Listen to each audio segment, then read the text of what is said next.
저는 빚 지면 안 된다라는 이야기를 계속해서 하고 있습니다. 왜 빚을 지면 안 된다라고 이야기할까요? 결국 빚을 지면 우리네 삶에 이제 압박이 엄청나게 커지기 때문에 빚을 지면 안 된다라고 계속 말씀을 드립니다. 빚이 있다라는 건 항상 내 다리에 그 아주 무거운 쇳덩어리가 족쇄처럼 채워진 상태에서 걷는 것과 똑같다라고 생각합니다. 그렇기 때문에 항상 남들보다 좀 더 살아가는 삶의 무게가 부담이 더 크다라고 이제 보는 거죠. 평상시 때 그냥 뭔가를 움직일 때는 잘 못 느끼는데 조금 멀리 뛰어야 할 때, 남들이 속도를 낼 때 나도 좀 속도 내서 움직여야 될 때, 그럴 때는 항상 이제 뒤에서 이제 발목이 잡히는 거죠. 그래서 빚을 지지 말아야 된다라고 말씀을 드리는 겁니다.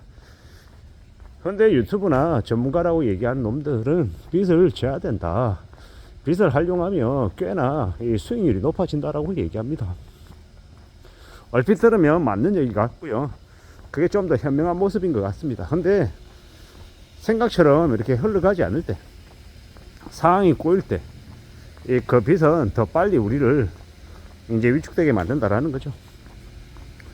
대세 상승기, 부동산 가격이 올라가고 주식시장이 올라갈 때는 이 빚을 내서 뭔가 활동하는 게 되게 현명해 보입니다. 근데 꼬꾸라질 때는, 상황이 반전돼서 내려갈 때는 그 부담이 2배, 3배, 4배 훨씬 더 크게 느껴진다라고 보면 맞겠습니다. 빚 1억과 자산 1억, 이런 연봉 1억, 이 세 가지의 개념에 대해서도 별로 정확한 이해가 없는 이들이 함부로 쉽게 얘기하는 놈들이 많습니다. 제가 5,100만 명 중에서 2천만 명이 빚이 있다, 그리고 614만 명이 연체를 내서 되게 어렵다라고 얘기했더니 어떤 이가 댓글을 달기를 뭐라 그러냐면, 대한민국의 70%는 되게 힘들어도 30%는 되게 잘 먹고 잘 산다라는 거예요. 그리고 자기 주변에 월에 5천만 원, 월에 1억 버는 사람들이 조금 있다라고 얘기하는 거예요. 월에 5천만 원을 벌려면 년으로 환산하면 6억이잖아요. 이게 만약에 실수령액이다라고 하면 실제 연봉은 한 8억, 9억 이 정도 되지 않을까요? 그리고 월에 1억이라고 하면, 그게 실수령액이라고 하면 아마 연봉으로 치면은 16억, 18억, 20억 이 정도 되겠죠. 근데 월에 5천만 원 버는 사람, 월에 1억 버는 사람을 주변에서 좀 볼 수 있다? 과연 이 말을 믿을 수 있을까? 라는 생각이 좀 드는 거죠. 그리고 그게 대한민국의 상위 30%가 그렇다라고 이야기하는데, 상위 30%는 되게 괜찮다라고 얘기하는데, 상위 30% 회원들 받는 연봉이 얼마 된다고요? 연봉 1억이 상위 한 7%, 8% 이내인 걸로 알고 있어요. 제가 직장 생활을 25년째 하고 있어요. 제 친구들, 제 후배들조차도 연봉 1억이 넘는 사람들이 어느 정도 있죠. 그러면 그네들의 삶이 되게 여유롭냐? 그렇지 않다라는 겁니다. 생각보다 그렇게 넉넉하게 살지 않아요. 그냥 겉에서 봤을 때 지극히 평범해요. 그리고 그네들도 애 키우느라고, 애들 교육비 때문에 지금 되게 빡빡해요. 대학 보내는 애들은 대학 이제 등록금하고 생활비 때문에 빡빡해하고, 중고등학생인 애들은 또 이제 학원비 때문에 많이 빡빡해합니다. 그렇게 여유롭게 살고 되게 차분하게 잘 지내는 경우가 좀 덜하죠. 근데 이제 그 댓글을 단 사람은 되게 여유로운 것처럼, 되게 잘 사는 것처럼 이야기하더라고요. 월에 5천, 월에 1억을 너무나 쉽게 얘기하던데, 그렇게 쉽게 벌 수 있는 사람들 거의 없다. 그리고 그 금액은 현실적이지 못하다 라는 생각이 들었습니다. 월에 5천, 월에 1억이다.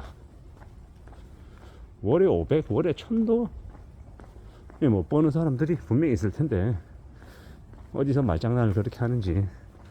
그리고 자기는 20억이 넘는 자산가다라고 얘기하는데, 온라인상에서 그런 얘기를 서슴없이 하는 사람이 정말 그게 정말일까 믿기 어려운 거죠.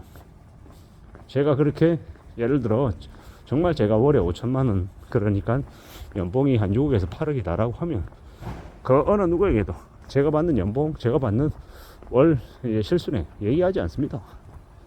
그걸 왜 얘기합니까? 얘기할 이유도 없고 물어도 알려주지도 않습니다. 지금도 제가 만나는 저의 이제 고참들 실제로 3억, 4억, 5억 정도의 연봉을 받는 사람이 있어요.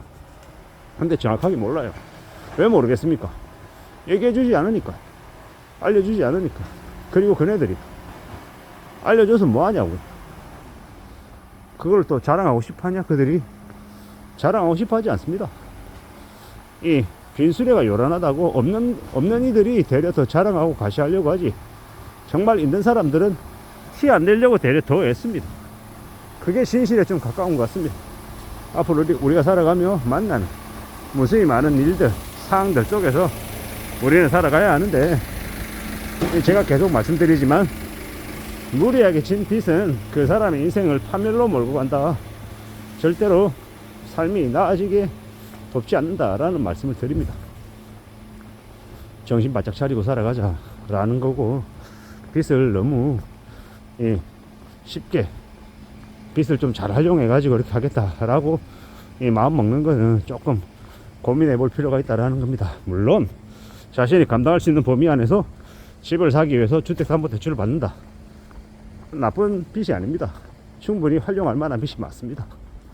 근데 그런 빚조차도 하루라도 빨리 갚기 위해서 열심히 살아서 빚을 갚는 게 맞지, 빚은 지고 빚은 안 갚아도 된다, 이런 말도 안 되는 마음을 가지면 그 사람 인생이 잘 될 리가 없습니다. 남의 돈은 쉽게 생각하고 내 돈만 소중하게 생각하면 내 돈도 소중하게 잘 지켜지기 어렵다라는 것, 그게 현실임을 말씀드립니다. 이 엄난한 시대를 살아가고 있는데 우리는 언제든 내 삶을 지키고 나의 것을 잘 좀 확보하기 위해서 무던히 애쓰는 거, 노력하는 거,